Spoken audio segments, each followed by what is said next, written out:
Actuellement, en République démocratique du Congo, au pays, il y a un débat qui se passe autour de la question des atteintes environnementales qui deviennent de plus en plus nombreuses.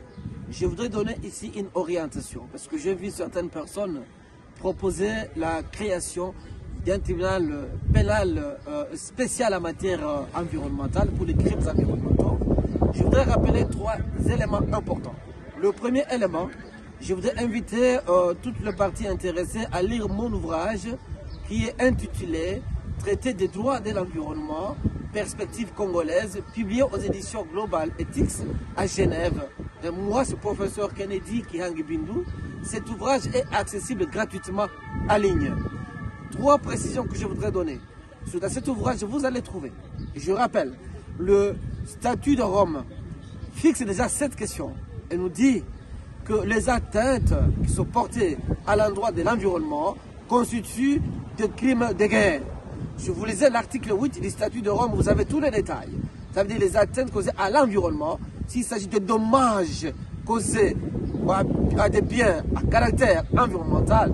Et dans ce cas-là, si ce dommage il est durable, il est un dommage aussi sensible, grave, nécessite des réparations. Et là, c'est devant la Cour pénale internationale. Si on ne va pas devant la Cour pénale internationale à La Haye, on peut aller devant les juridictions congolaises.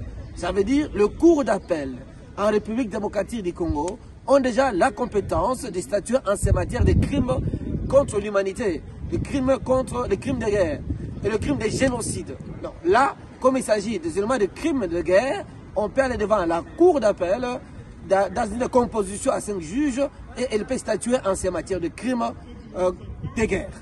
Troisième précision, dans mon ouvrage, je propose à ce que l'on puisse soit créer une chambre spéciale dans les juridictions des droits communs. Et dans ce cas-là, on aurait une chambre avec des juges spéciaux qui devraient être saisis, statuer en matière de crimes environnementaux. Ça, ce sont les trois ouvertures que je voulais porter à la connaissance, non seulement du monde scientifique, mais aussi du monde politique et de toute la société civile, ceux qui militent pour le respect de l'environnement, le respect des droits à l'environnement, mais aussi dire, nous ne devons pas nous taire chaque fois qu'il y a des atteintes environnementales, parce que ce sont les générations présentes et futures qui sont en train d'être exposées.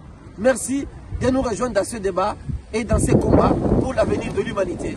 La RDC, n'oubliez pas, est un pays solution en matière environnementale. L'humanité nous les garde. Je vous remercie.